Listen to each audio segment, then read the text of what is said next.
Hi everybody and welcome to another episode of Metro Home Theater Tech Tips. I am Adam Rogers and as you can tell, I'm here by myself today. Brent McCall is on vacation, so we went ahead and gave him some time off today. So I'm here on my own, but today's going to be a good episode because we're going to be talking about TV mounts. And I get to run the show. It's all mine now. I don't have to listen to anybody else talking about it. Except for you guys out in the audience. If you have any questions about what I'm talking about today, feel free to put it over in the chat section. If you are catching this after the fact, feel free to put it down in the comment section below. As always, like, subscribe, hit that little bell notification to let you know whenever we do go live, which is every week on Wednesday at 3 p.m. Eastern time. So definitely come back and check in with future episodes and hit that bell notification to let you know when that's going to happen. And of course, we do always release new videos about product, about new information that's happening in the industry and everything else. So definitely check those out. But as always, if you have any questions or comments about what I'm talking about today, feel free to put it over in the chat section, or if it's after the fact, put it down in the comments below, even if it has nothing to do with what I'm doing today. But today we are going to be talking about the basics of mounts for TVs. So we'll go ahead and kind of jump in and talk about that today. So now I do have the chat open here, so if you have questions and comments, put it in the chat section. I'll read that out to you today. Okay, so the first question that we have is what kind of TV mounts are there? Well, to be honest, there's lots and lots of different types of TV mounts. And the three basic ones that are out there, of course, is we have our flat mount, we have our tilt mount, and we have an articulating mount. Now, articulating mount is kind of what we have back here on the Samsung that's back behind me over here. It's actually behind this little wall that we put up here specifically for today, which, Brent, thank you for the idea on that. But the articulating mount is great because what will happen is you can reach up there and you can pull the TV out from the wall, you can twist it, you can turn it, you can tilt it. That way you have that full motion on there. Sometimes they are called full motion mounts. With a tilt mount, the nice thing is that you can put it up just a little bit higher and give you that tilt action forward on it, or even just a little bit backwards on it if you have some kind of glare issues, and you can help get rid of that. Usually it's about 5 degrees back and about 15 degrees forward on it. And then of course you've got the flat mounts. Now, flat mounts really and truthfully are becoming the go-to mount for the larger TVs, because the larger TVs, you don't have a lot of room when you go to do the tilting, because the bottom of the TV is actually going to go past that pivot point and it's going to go back and actually smack into the wall. So we need to be mindful of that and watch for that. So those are the biggest differences between the different types of TV mounts. Now, those are the three main ones. There are other mounts, of course, as well. You've got your the mounts that go above fireplaces, where you can reach up and pull the TV down from a higher place. There are ceiling mount TV mounts, to where it will actually mount to a surface above you on like a ceiling, or if you have a fake ceiling or whatnot, it'll go up in there. There's other ones as well that will do specific things. We have a mount that was specifically designed to go inside of RVs that has a nice little locking tab on it. Now that arm on that one is actually kind of interesting. It actually comes out from a certain point and comes out at the edge. Most articulating mounts, they will actually come straight out instead of going at that shoulder point. And so it gives it a nice pivoting point so you can hide that TV away when you're driving down the road, and because it's got a little lock on it, you won't have to worry about the TV coming out and pivoting out. So be mindful of that as well. So with that said, what I'm going to do next is let's talk about what it takes and what you should have prepared for when you go to do a mount. So we're going to take a look at what we've got here. So again, Brent, thank you for the idea on this. It worked out really well, I think. We've got our wall. Now, some of the things that we want to take into consideration. When you go to the job site and the client is asking you, hey, I want to put a mount on the wall and I want to put it over here. Some big considerations to look at. Well, first and foremost, is the size of the TV that they want, is it actually going to fit there? In some circumstances, it may not fit. Now, in most cases, the client already has a good idea of whether or not the TV is going to fit there, or in most cases, it's one giant wall that you don't have to really worry about. But that is the first thing that you want to double check, because if it's not going to fit there, then hey, we need to look at a new location. That's first and foremost. After that, we want to find out, okay, hey, is your wall, is it 16 on center studs or is it 24 on center studs? some mounts don't come with a large enough backplate to reach the 24 on center studs. So you want to know what you have to work with. If you look at our website, most of our mounts that we have, except for some of the single stud mounts, are designed to work with 24 inches on center studs. So take a look at those. If you have any questions, of course, give me a call. 386-492-8584 is the number to get in touch with me for the tech support. And so definitely give us a call, and we'll talk about that and make sure that we pick the right one for you. So that's consideration number 2. We just want to make sure that, are the studs there? Are they 24 inches on center? Are they 16 on center? Most of your clients, I won't say most, it's a large majority of your clients may not know what that is. So it's a good idea that if you're going out just for a consultation, take with you your stud finder. This is a great tool to have, and if you get a good one, of good quality, something like this is a zircon, this one will actually help you find a regular stud or a metal stud. It also has the feature built into it that as you go to scan across it, if there's electric there, it will tell you. Now that's a really important thing to know, because we don't want to drill into an electric, because if you miss a stud, or if there's some electric running through the stud and they didn't put a stopper on that stud point where the wire goes through, you could drill directly into it. I've actually done that once myself. It was not that great. Luckily, I didn't hurt myself. I didn't hurt anything else. The tip of the drill bit actually burned up pretty badly, but the drill was actually designed with a little bit of a gap inside there, an air gap of some kind, so that it wouldn't actually go through the drill and damage anything. So it worked out really well with that. So we're already up to what, 3 now? So we want to make sure that we have the right amount of space for the type of TV that they want. We want to find out, is it 16 on center studs, or is it 24 on center?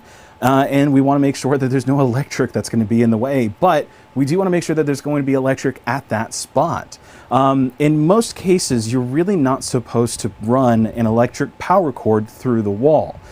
Check with your local guidelines in your area to find out if you are allowed to do something like that. We don't recommend it. Now, what we have instead is we have our power relocation kits. This is the AS-PWR-LOCATE, I believe is the model number for that.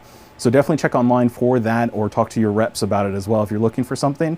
The nice thing about it is it gives you a nice little junction box that actually fits inside the wall, nice and flush, so that it doesn't actually stick out, and it gives you a little bit of space to plug everything in. But the nice thing about it is down below, what you don't see is I actually have a little outlet down at the bottom here, and all you have to do is you put your power relocation kit here at the top, you drop a little cord that's designed to go inside of the wall. It's actually, it meets all the codes that are required for that.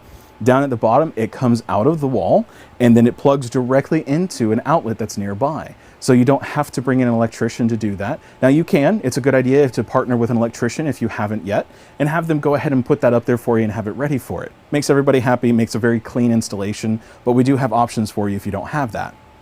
Please, please, please do not put an extension cord in there. You'll run into some issues with that. It is nowhere that here in the States that you go to will see that as an okay thing for the fire marshal.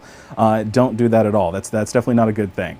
And again, guys, these are all the basics. This is something that we just want to get out there for the good information on it. You may have seen in the advertising for this episode, we talked about having one of our local dealers here, Chris Lozano of Precise Audio on. Unfortunately, he was not able to join me today for a very good reason. His business is booming, and so he actually ran out of time. He had to schedule over this in order to make some money. So I say, hey, good on you, sir. Definitely do that. We're happy to oblige for that. So thank you for trying to come on with us. We'll try and get you on next time, Chris. So now that we know what's going on with that, let's look at the tools that you should bring to the job with you. And we'll get back to finding out what's going on in the wall once we look at all those tools. So what I'm going to do is I'm actually going to give us a top-down shot. There we go.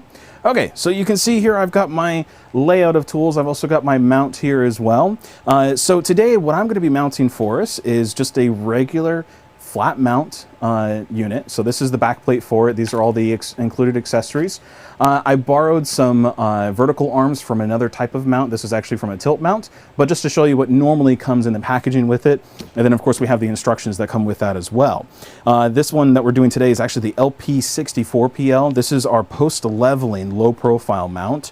It's a great piece. You've got a great back plate for it. Extra sturdy with this center bar here to give you a little bit of extra strength to it. So some of the things that you're going to want to make sure to have with you, of course, first and foremost, like I was saying before, is your stud finder. The stud finder is a great tool to make sure that you find those studs where they're supposed to be at.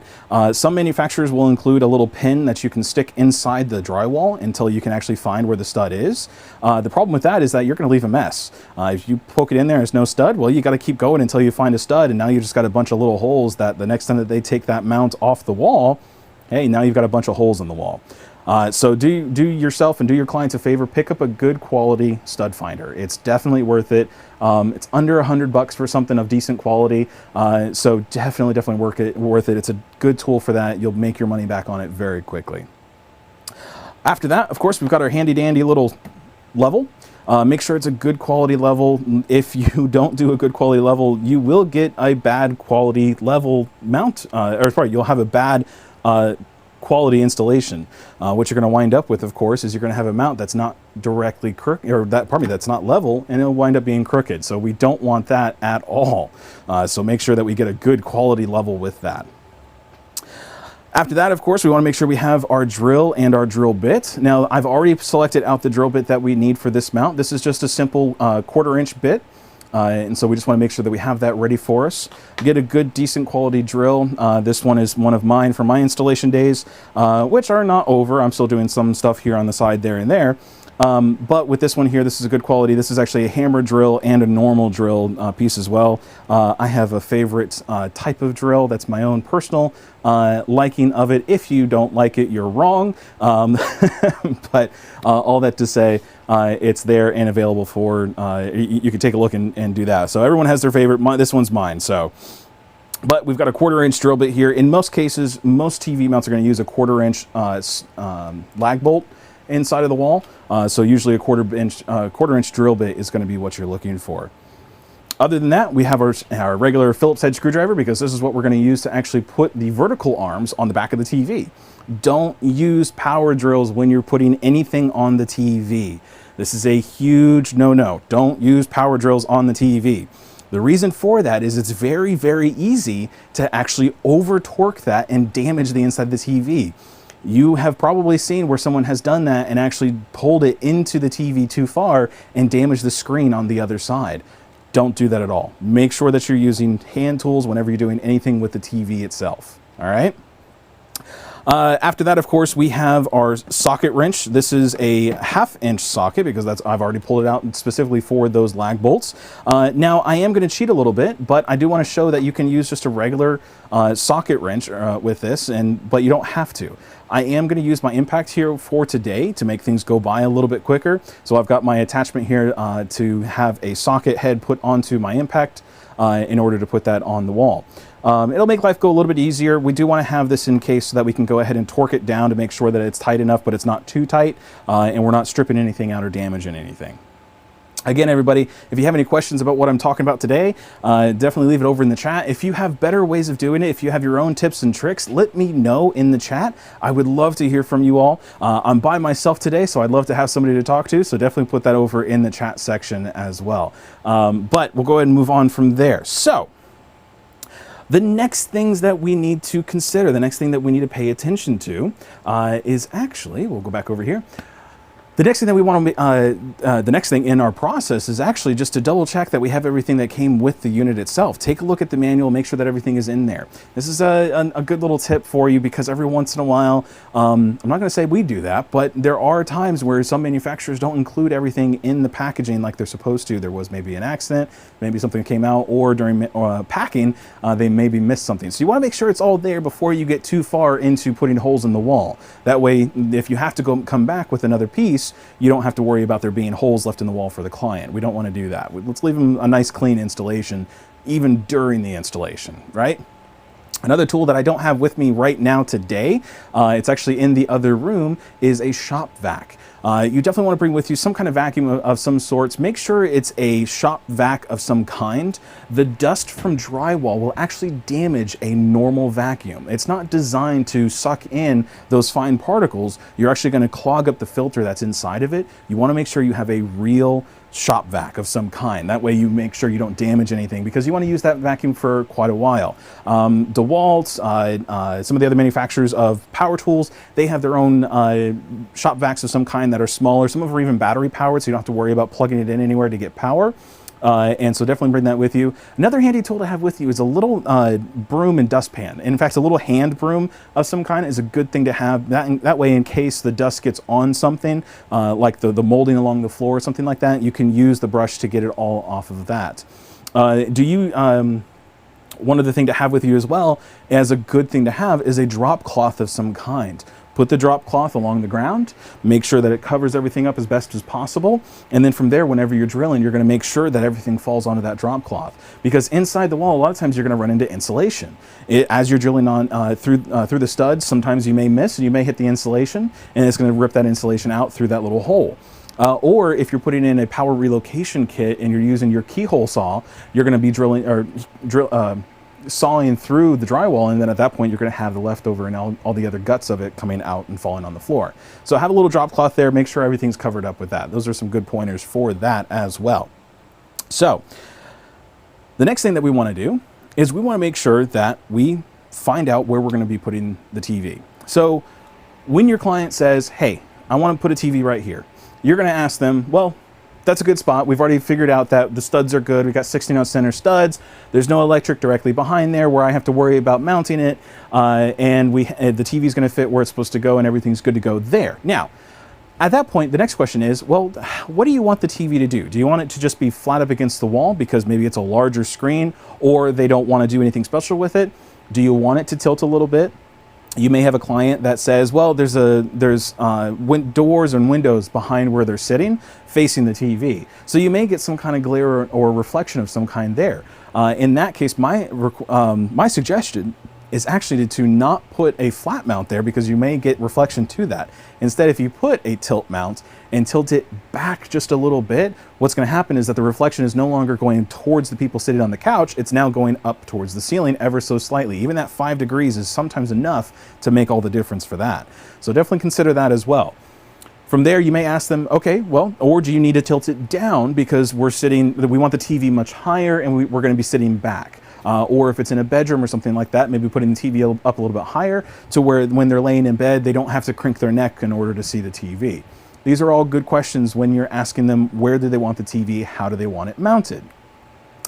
And then, of course, last with that is to say, well, or do you want it to be full motion? I did an installation a while back where we had the TV out on the back patio. However, the wall where they were sitting, so pretend I'm here on the couch, the wall where the TV was going to be mounted just went along that way, and everything else was wide open into the grass in the backyard.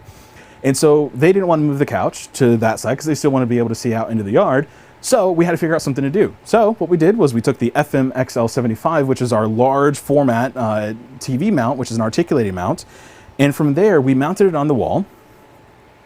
And because the arm is so long, we were able to take a smaller 55-inch TV and put it on that mount. And whenever they want to, they can bring that out and turn it a full 90 degrees to be able to watch it from sitting on the couch from where the wall is. And so it gave them a good option for that. So these are all good questions to ask. These are all good questions to ensure that you ask your clients, where do they want the TV? How are they going to be watching the TV?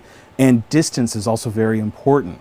So I'm not going to get into the calculations, but you definitely want to look at, well, how far away from the TV are you going to be sitting? You want to make sure that you have everything in place for that. The size of the TV, we're not going to get into that because today we're just going to be talking about the mounts themselves. So now that we have that out of the way, if you guys have any tips or tricks or anything like that, put it over in the chat section. We'll talk about it today as well. So the first thing that we want to do when we're going to mount the TV is we want to get our stud finder. We want to get ourselves a pencil. And we just very simply want to find out where those studs are. we're going to say I've already decided that I want this at a certain height. So the TV itself, we're going to do our measurements, and these are all things that you want to figure out. Geometry is your friend in this. You want to make sure that you have it as high up off the ground as you need it to be, but it's not too high so that when they're sitting in the chair, they're not having to crank their neck back, which at that point will then dry out their eyes when they're trying to watch it. So you want that TV to be down roughly at eye level to when you hit the center of the TV. It's actually better to have it slightly elevated from that point. If you have your eye level come to the bottom third of the TV, you're at a really good spot. And that way, when they do lean back, it's in a good spot, but they're not leaning back so far that they're drying out their eyes when they're watching it for a long period of time. So, I'm going to take my stud finder. We're going to find out where we're going to put this. So pretty simply, I'm going to find out, okay, so the TV, I want the center TV to be basically here. Let's find out where that stud is. Turn that on, and we're just going to slide it off to the side. And there is the center of the stud. So this is a great stud finder for that reason, because it's actually going to find the center of that stud. Now I've got a little mark here, a little crevice that I can put the pencil into to leave a little bit of a mark. And I don't know if you all can see that or not because your camera's pretty far away. So I'll make that mark a little bit bigger. Now I almost never, ever leave a mark of that size. That's actually pretty big. I don't know if you all can see it on, yep, you can actually, right there. So don't leave a big mark. Use a pencil. You don't want to use a pen because the pen's ink can actually bleed through the next layer of paint that comes through there. We don't want to do that. We want to make sure that we leave a pencil where it's not going to bleed through. If any of you are using permanent marker, you need to stop. Same reason we don't want to do that. We want to make sure that we're using just a regular #2 pencil, or if you have one of those Craftsman's pencils where they're like little flat on one edge that you can pick from like Ace Hardware or Home Depot or something like that, use those as well. Those are perfectly fine. So I've got one stud over on that side. Now I know that this is a 16 center panel that we have constructed for use for us today. So what I'm going to do is I'm just going to go off from one side and then over to the next to find my next stud. So as we're moving along, we should find right there. So there's stud #2. All right, so now we know where the studs are, and we can move on from there and start putting drills in the wall. Actually, it's pretty simple as that. So let's pretend I've already done all my math. I've already figured out where I want the TV to go. I've already got that all figured out. So now I'm going to take the mount, backplate. Now, pretty straightforward. I'm going to go directly center on all of this, and what I like to do is find out where did I draw those, just like that. And I know that coming in from the outer edge, I've got 1, 2, and then there's the stud. And then from the other side, I've got 1, 2, and there's the stud. It makes life really simple.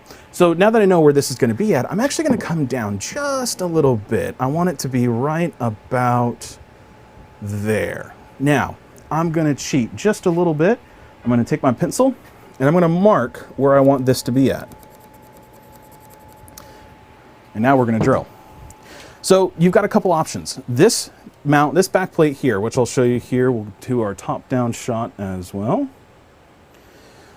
On this back plate, we have this center hole. Now, what you can do in this case is you can put a little tack through that center hole that will hold this mount in place and let you know where it's going to be at. This is a really great feature, but the truth is that not all mounts have that, and so you don't want to rely on that as the only way to do it. But it does make life really easy so that you know where that center point is.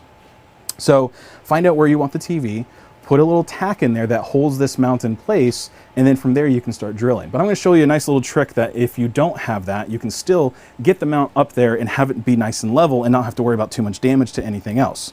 So what I've done so far, I found out where our studs are. I put the mounts up for the height of where I want it to be at, and I put another mark there. Now I know that this is on the stud. I made sure that everything was in place. So I'm going to take my drill. And I don't have it on the impact setting, I have it on just the normal setting, so we should be good to go, as long as the battery's good.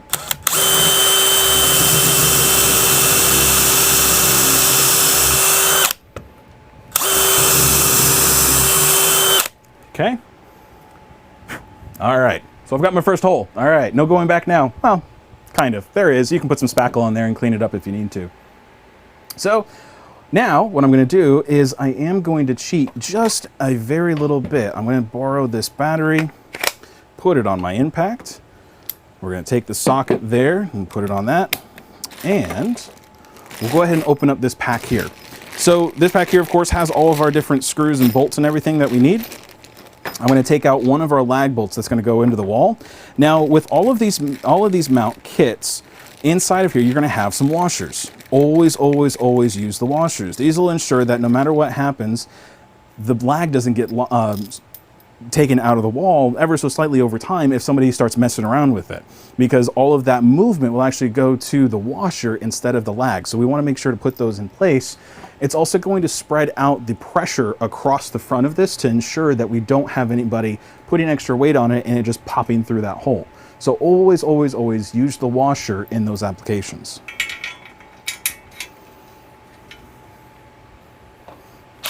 All right. And 3 is a little high, so we'll knock that down to 2. All right, so what I'm going to do, now you'll notice that I'm not putting up the mount all the way yet. All I'm doing so far is I'm just getting this first lag in the wall. Now I'm not going to go crazy. We're just going to put it there like that. Now, here's where we come in with our level. This is where the fun starts happening, because we ensure that the TV is going to be perfectly level when it gets up there. So I'm going to take this here. I'm going to hold it up like so. Now, I know where I want this to be at, and I have my level in place. I'm going to make sure that the bubble on that level is perfectly centered inside there. We want to make sure that it's right where it needs to be at, or else we're going to come up with a mount that's a little bit off kilter.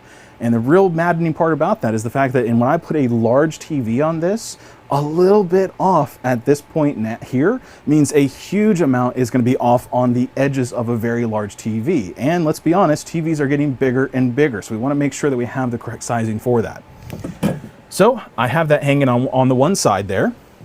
I'm over here and I'm watching my level and making sure that it winds up in that perfect center spot. And then from there, I'm going to make one more mark. Now, of course, we made this mark over here to let us know where that stud is. So we're going to go right here below that, and we're going to leave ourselves another mark to let us know where that center point is for where it is level. So we're going to do that there and leave a nice little mark. Now that I've done that, I'm going to go ahead, take this down like that. And you'll see here, I don't know if you can tell or not, but I've actually left this lag here out a little bit from the wall, so it's not snug up against the wall as I'm swinging this around. If you make it snug up against the wall, at that point, what's going to happen is that will scrape on the wall, and we don't want that. So make sure we're not doing any of that. This is where that center point on the back wall plate makes a big difference, because if you know where that center point is, you can level it there, make sure everything's level, drill everything in place, and then put the lags in without this swinging side to side like this. So it's a good feature to have, but if you don't have it, this is still a good way to do it to ensure that you're good there. So we'll go back to our handy drill and drill bit, go to the wall here, and we'll drill.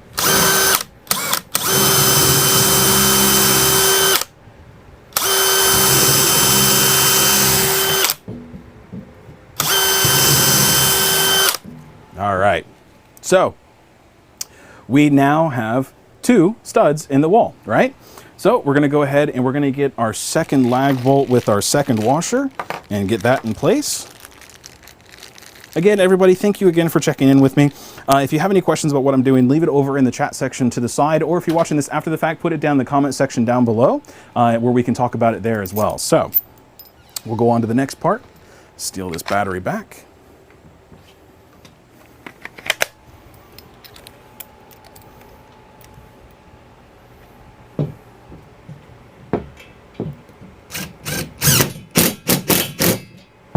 Okay. Hey, look, we got a mount on the wall. Pretty straightforward, right? We're not done yet. Of course, we have only the 2 lags in the top. Now, this mount accounts for that and actually gives us spaces in the bottom. We want to use those for a couple different reasons. One big reason is the fact that this mount actually has a locking capability to ensure that the bottom of the mount doesn't swing out. So if we are not careful, what will happen is, or if we don't put the lags in the bottom, what will happen is they will try to pull out the TV from the bottom, and this will come out like this and honestly cause damage and maybe even possibly hurt somebody. So we always want to make sure to use all 4 lags that come with the system. If you have lags in that are left over, you haven't put enough in the wall. Use all of them that come with it. All right. So now that I have this in place on the wall, I've got a pretty good idea of what's going to be level, and it should be like so. Ha! Almost perfect. If I go even just a hair that way, we're going to be right spot on. So the great thing about this is that I can now cheat. I don't have to put any more marks on the wall. Instead, I'm going to go back to my drill. I'm going to find the hole of where I want it to be at, and I'm going to drill through the holes that are already here on the back plate.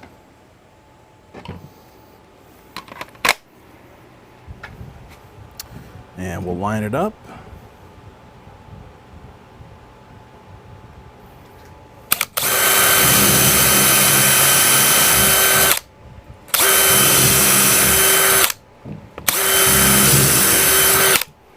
Okay, now you'll see this is why that little brush, that little hand brush is a good idea to have, because we actually have all this extra dust here and everything on the floor. Now, we want to make sure that we have a little catcher of some kind to do that. Now, I don't have any of that. I'm here in the lab. Things are dirty and dusty as it is anyways, so I'm not overly worried about that in this space. So I'm just going to kind of clean that off there like so. But when you are in somebody else's house, and that's the key word, it's someone else's house, we need to have good respect for them and make sure that we clean up after ourselves and do it well. Some people, if you have a helper with you, and it's always a good idea to have a helper with you with a TV that's larger than 55 inches. Truthfully, even something as small as a 47 inch or 45 inch is getting to the point where that TV is too large for you to be able to see past it as you go to hang it on the wall. So it's always good to have a second person with you to help you with that. So from there, we'll go ahead and do the next stud hole.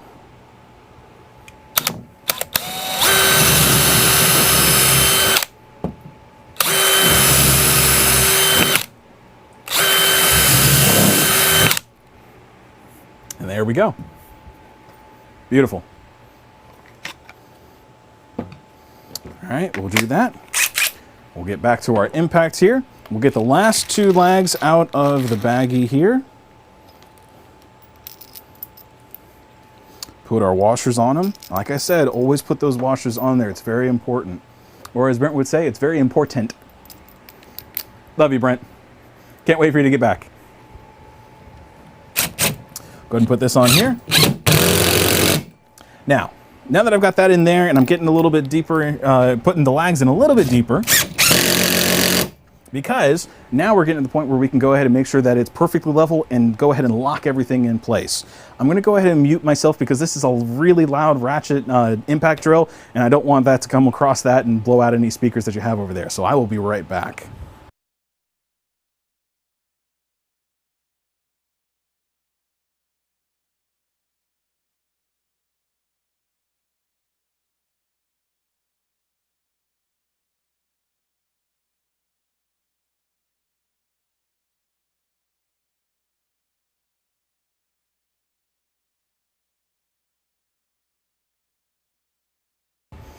That was loud. Okay, so now this is really important as well, because if you have a really loud impact drill that you're using with this and you're inside somebody's home, make sure they're not on the phone. Make sure they're not in a meeting. Make sure the baby's not sleeping. Make sure that you're okay to make a little bit of noise before you do that. If you're not, pull out your ratchet. Make sure you use it the right way.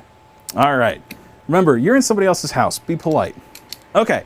So now you'll notice what I have done is I have not tied this down all the way, and that's very important because we are off on our level ever so slightly. Now, the nice thing about these back plates is that normally these holes are a little bit more open, so we're going to go ahead and use that to perfectly align this back plate to where it's going to be perfectly level on that. So I'm going to go ahead and raise this up here like so, find out where that perfect spot is, and it's right there.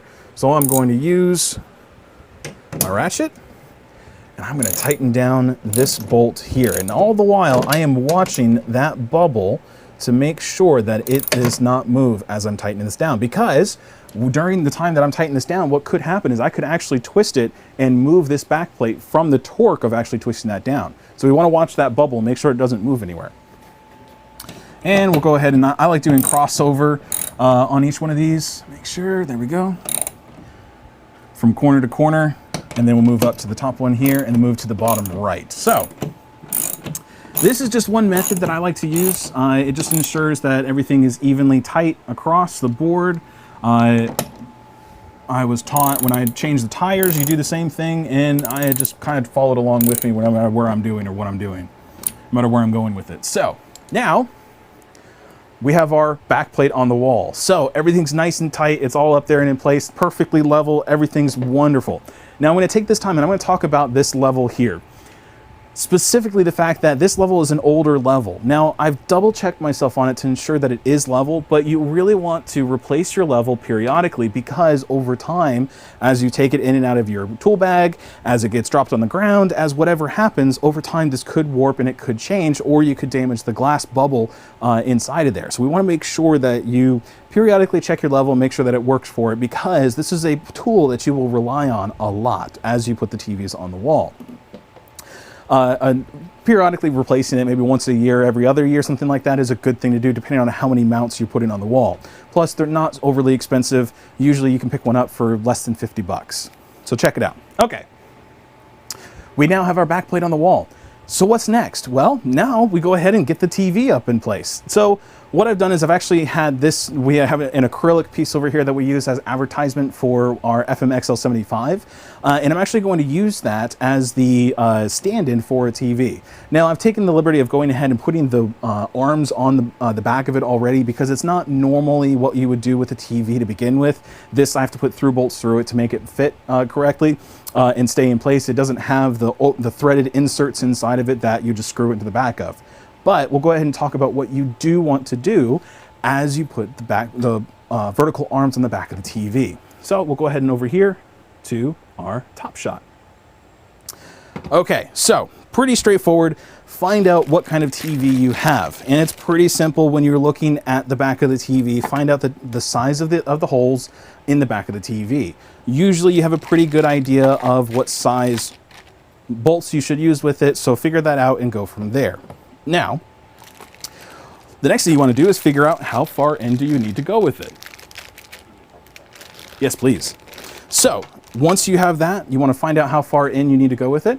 You'll find out that this bolt here is the same as one of these, and so you'll just take it out, but figure out, you know, some TVs are a little bit deeper, some TVs are a little bit more shallow, and you want to make sure that you have something there that's where you don't need to use the spacers. So but the spacers are there just in case if you do need to do it. Some TVs will have a curved back where the top may be, let's see, the best way to show this here is with a dry erase marker. The back of a TV, not all TVs are perfectly straight up and down from the top and the bottom. Some TVs may wind up having something like that where they've got a little bit of a butt or maybe even a chin up there to where the hole's going to be at. So you may need to use these spacers in those places where you have a little bit of a gap in between, right? So you may need to put in a spacer right there. Cool? All right, so from there, all that you will do, as always, make sure that you use your hand tools. Don't use any power tools with this whenever you're doing anything with the TV. Pretty straightforward. We have a Phillips head screw head on the end of that, and all we're going to do is we're going to put that in place. We're going to get a washer for that bolt as well, and put that washer on there. And if need be, like I said, if you need to have some kind of spacer in there, put that spacer on there as well.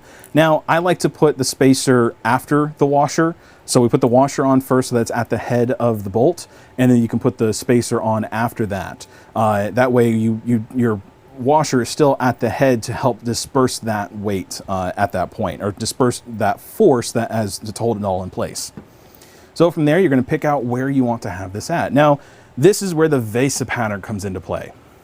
The VESA pattern is very important because that determines where the TV is going to be at on these back plates, and more importantly, where the holes in the TV are going to be at. So you want to make sure that you have a mount that has the right amount of VESA pattern, or sorry, the right type of pattern on the back of it that these back plates will fit, or pardon me, that these vertical arms will fit. So from there, once we have that all figured out, we put our bolts in place like that. Take our first screw, and we're just going to mount that first one to the back of the TV. Now this part's pretty straightforward, and you just basically get this onto the back of the TV. But there's a couple things of note. When you go to put these on the back of the TV, you put your one in the top and your one in the bottom. One thing to know as you put that in place, and I'm wondering if you can see this or not, there's actually a little bit of a play inside of the openings. So that's actually a good thing, because when you are mounting the TV, that little bit of play is going to give you just enough to go from a level TV to a not level TV. And so we want to use that space to ensure that we're right where we're supposed to be at. So one thing that I do when I'm putting these on the back of the TV, I will tighten it down to a certain point, and then at that point I will go to the bottom of these arms and I will push up with the thumb on those arms until it completely presses up and straight at that point there on one side, and then screw it down and tighten it, all the while holding my thumb there in place to make sure that it works. Then I will do the same thing on the second arm, and what that's going to do is that's going to ensure that both of these arms are perfectly level on the back of that TV. Looks like I got that one upside down. So you want to make sure that that's like that.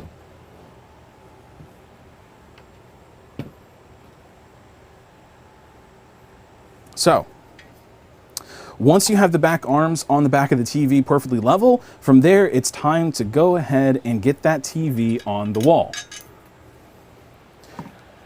All right, do I have an assistant? All right, everybody, this is a big debut. Everybody, welcome Stuart Denton. He is a behind-the-scenes guy. Normally he is not here on the screen with us, but today he is giving us a hand, right, Stuart? All right. All right, so we'll go ahead and get this up here, and Stuart. Now, as I was saying before, everybody, make sure that if it's a large enough TV that you have a second person here to help you with it.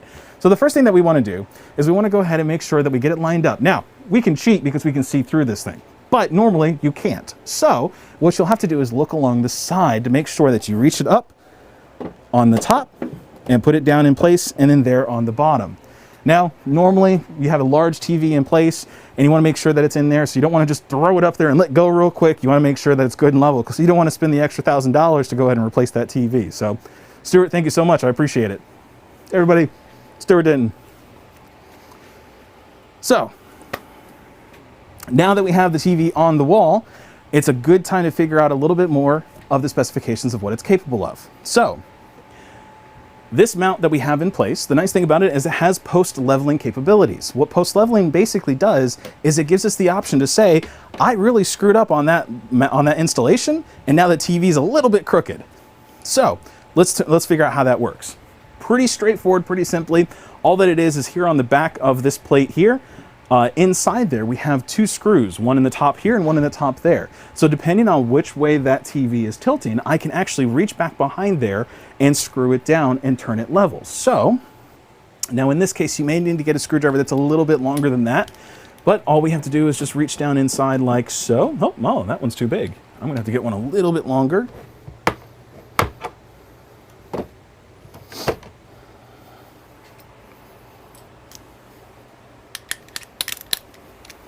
How about that, huh? Nice, there we go. A little bit longer screwdriver. We'll go ahead and get this in place like so. And once we're there at the top, now all we have to do is just turn this screw side to side. Now what's going to happen is it's actually going to push down on the back plate in this design. Some designs are different. Some designs will actually have a little travel inside of the vertical arms. This one here specifically just pushes down on the back plate, but still keeps everything nice and tight. So as we're going down, down, down, and down, eventually, there we are, we're going to get to the point where it starts to push up on that TV. Now what's going to happen is it's going to slide side to side a little bit, and that's okay. We just need to make sure that it doesn't go anywhere. But it's going to take it and it's going to change that level. So that's handy. Now you can see in that screen, you can see that it's actually a little bit off kilter now. I actually did not need to do that, but I wanted to show you what it does at the back of that TV there. So from that point, we're going to go back here, and I'm just going to lower that back down. Because, well, I did a pretty good job. I made sure that everything was great and level. So the last thing that we want to do is that this TV does have that security feature on the bottom of, this TV mount has that security feature where on the bottom it has a couple screws down at the bottom, just like the post-leveling screws along the top. It has a couple screws here at the bottom that will actually tell you, or that will actually act as security screws to keep this from actually coming out from the wall and possibly falling off and hurting somebody. So we want to make sure that we lock those down before we're finished. So we'll get down here. And we'll take a peek in here, find out where they're at. And there they are. And all we are going to do is we're going to tighten that down.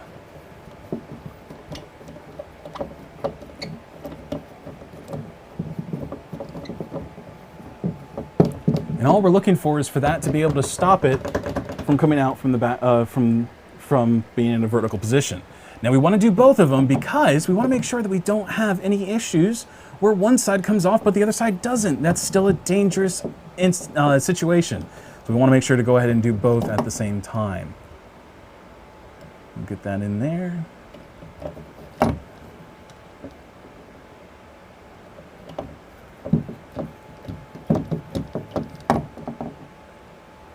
Nope. I keep letting go and doesn't. And there we go.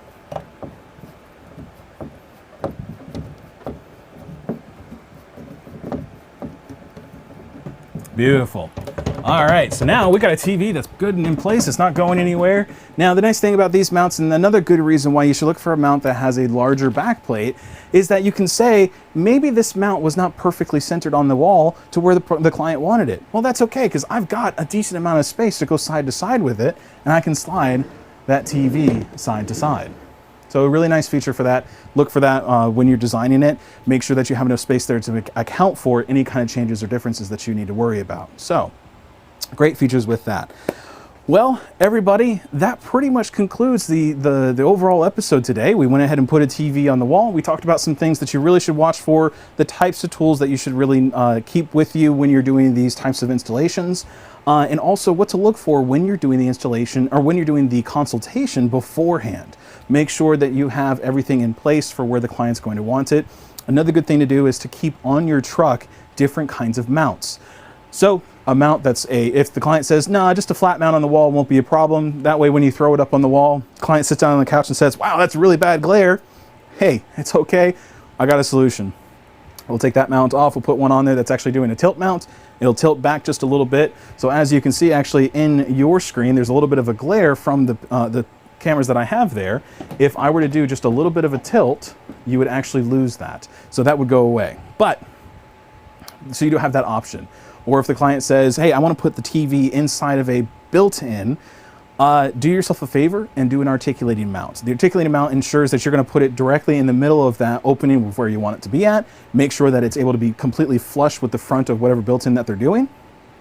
Or if you need to get back behind it to work on the stuff behind the TV, you don't have to mess with getting that TV out of there, especially if it's one that's form-fitted to the size of the TV.